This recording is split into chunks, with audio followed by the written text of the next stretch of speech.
I found a fascinating video I wanted to share with you. In this video, I found an interview with one of the attorneys representing one of the correctional officers involved in the Robert Brooks homicide. I don't believe anyone else has covered this interview.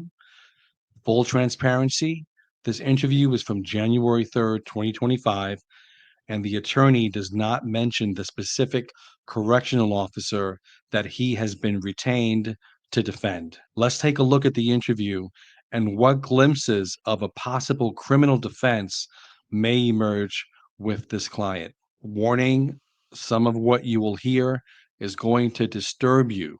The language that's used is disturbing. Stay tuned, watch to the end. There's a lot of good stuff in here for us to examine. Joining us now to talk more about the next steps in this whole process surrounding the death of Robert Brooks, Andrew Safranko, attorney at LaMarche and LaFranco Law Firm. Andrew, thanks for coming in. Thank you for having me. Full disclosure, without getting into the details of your case, because it's way too early for any of that, you are representing one of the corrections officers? Yes, I have been retained by one of the corrections officers that's involved in the incident. Let's talk with the... I'm pausing it there because there's language that was used actually prior to the beginning of the interview with the attorney, and the attorney himself stated the incident, quote unquote. One thing we have to pay attention to always when we're hearing, whether it be public officials, attorneys, criminal defendants, or plaintiffs, or whoever, is the language that they use. The language that's used in this interview and prior to the interview is, quote unquote, an incident. Notice that there's no specific reference to a homicide.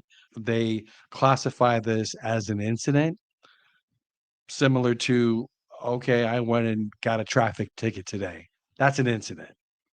Troubling for me. With the broadest, the questions at first. Obviously, the video comes out. It looks bad. Where does the process go from here? What happens? And I'm sorry to keep stopping this, but I have to stop it again with this gentleman himself, the interviewer, who says, obviously the video looks bad, and he just glosses over the fact that someone's life was taken away in that video, and to just minimize it by saying, "Oh, the video looks bad." Did not like hearing that, minimizing the death of this individual. Now, So right now it's kind of a bit of a wait and see. We're still waiting to see ultimately which entities, governmental entities, are going to take on the case, whether it's going to be on the federal side, whether on the state side. We just learned yesterday that the Attorney General's office has recused herself and hired a special prosecutor from the Onondaga County District Attorney's office. So there's still a lot of ways this could go. It could go federal, it could go state through the special prosecutor, or it could go state through the Oneida County District Attorney's office. And just to pause it there, for those individuals who are not up to date, it was announced on February 3rd that the grand jury will hear evidence in the case of the murder of Robert Brooks. As of now, the grand jury has been summoned in Oneida County. And there's multiple investigations into this, right? I mean, I've heard the FBI is investigating. Can you talk about that a little bit? Sure, yeah. So the FBI is investigating for violations of constitutional rights, which can be both civil and criminal. The state attorney general's office is investigating this criminally on behalf of their Office of Special Investigations, which is involved when law enforcement is involved where a death occurred with or without a weapon. And then you have just the normal general criminal process being conducted by the district attorney's office in Oneida County. Is it open for a negotiation when you're a lawyer or something like this, where you can say, look, if you're representing all of the guards in this case, or corrections officers, where you say, you know, what if there was a resignation of position and we basically giving up your career, does that satisfy the outrage, or does that not matter? And if they're going to bring criminal charges, they bring criminal charges. I absolutely hate this question the interviewer posed. Is it enough for these gentlemen just to quit their jobs as correctional officers to have criminal charges dropped? The answer is absolutely not. Having these gentlemen, these correctional officers and nursing staff be fired is not enough. It's not going to satisfy the outrage in this case. I hate the question.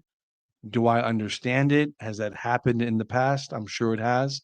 But in the case of Robert Brooks, these individuals just being fired is not going to be enough.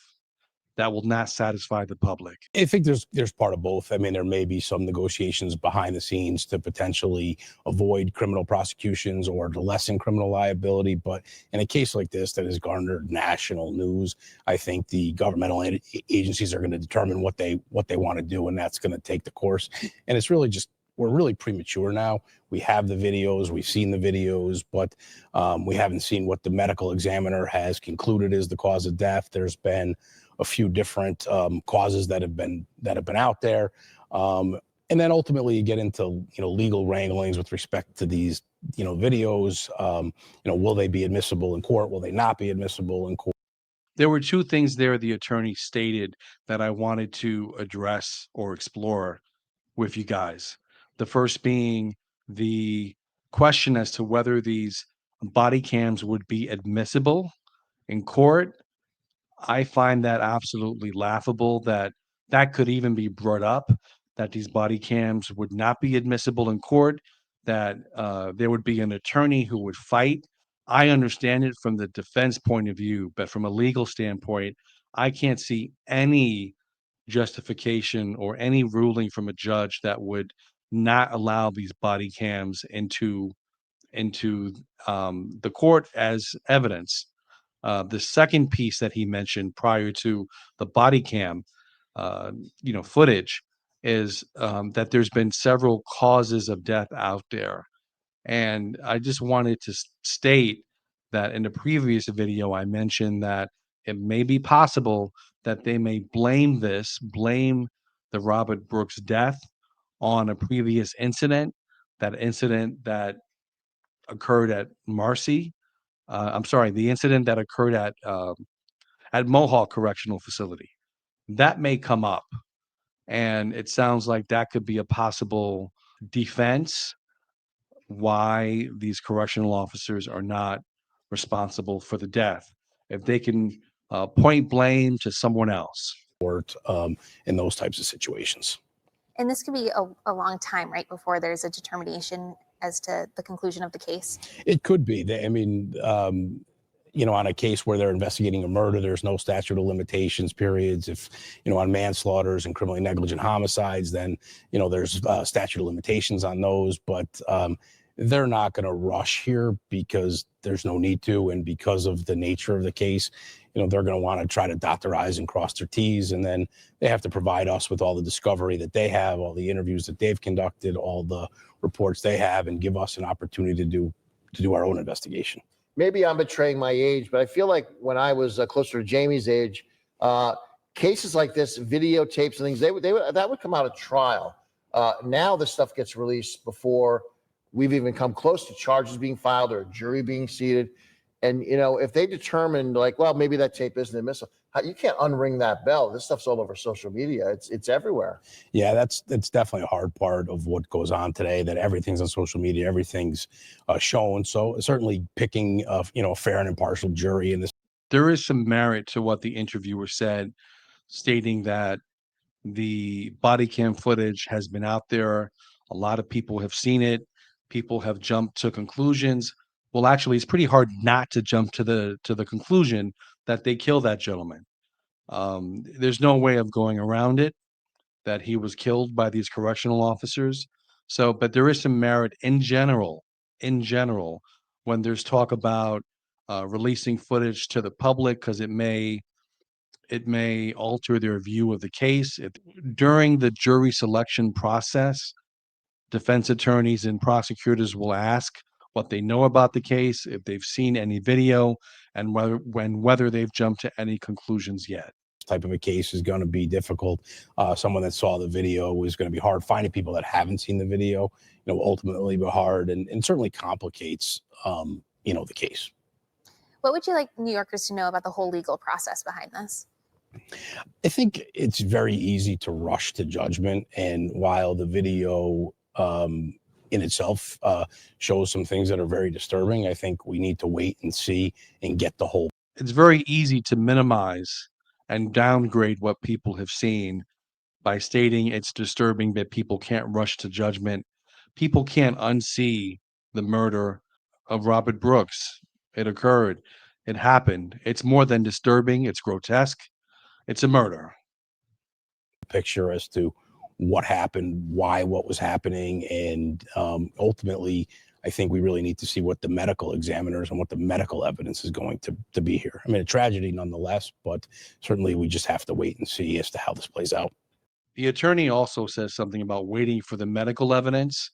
It could be they're waiting to see toxicology, whether there were any drugs in his system, and anything that the defense will use to point to another cause of death potentially, they will do so.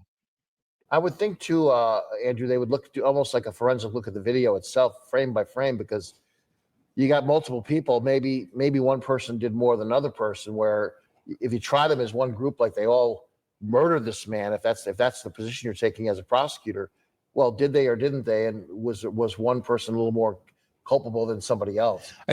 Yes, that's called acting in concert. When you have a group of individuals and you have some people that are more aggressive than the other, if those other individuals who were not as aggressive or who even tapped the individual carried him to where he was murdered, they have the same culpability as the person that struck the final blow. There's no way of getting around that. I get the impression that this attorney is representing one of the correctional officers that were not one of the main aggressors. And that could be why this interviewer posed that question or is making the statement to minimize the role of his client. I think that's definitely going to be part of it, and part of, unfortunately, and in defense of this, maybe pointing the finger at others that were involved, in the room. One did more than another is possible. But again, I think we're just jumping until we see what the medical evidence and what the medical cause of death was. We really can't get into how. The medical cause of death is homicide, asphyxia. So it's there now. This interview that was done on January 3rd, but now we know what his official cause of death was. How we're ultimately going to try and defend the case. Do you have like a rough timeline as to when the medical examiner's report will be released? We have no idea. Just waiting on, on the Attorney General or the FBI and those guys to release that, but they won't release that and don't have to release it to us until after there are charges pending. So we don't know if they'll go on like they've been doing and release it, to the public first, or they're going to wait and do it in the normal course of discovery in a criminal case. It doesn't help either that we watch too much Law and Order, right? And CSI, and where the crime happens at 2 minutes after the hour, they make an arrest by quarter after. By the bottom of the hour, we're in court, yelling at the judge. In the real world, doesn't work that way. Exactly. This is going to take some time, and with the nature of it, and with everybody's eyes on the case, I expect that it'll be a bit of a time before they ultimately make a decision how they want to proceed. Got you. I think you answered all our questions, Andrew. Thank you so much for coming in. Great. Thank you both for having me. With your case as it does go. Some thoughts about this process, about this interview. For me, I was a little bit disappointed with the main interviewer, the questions minimizing, not calling it a homicide, not calling it a murder. That for me was disturbing, not surprising. Next week, there will be the grand jury convening in Oneida County, officially on February 10th. I will be following what is occurring. I should have an update for you after the grand jury convenes and makes a determination. I'm very curious to know who out of 18 will be charged, what specifically those charges will be. I am hoping that there are homicide charges of some kind on the table for everyone involved. If you found value in this video, please like the video, share the video. If you believed I brought you quality content, if you haven't already, please subscribe. My goal is to give you honest and direct feedback, direct news, and dig deeper than what the mainstream media is going to tell you. Thank you, take care, and God bless.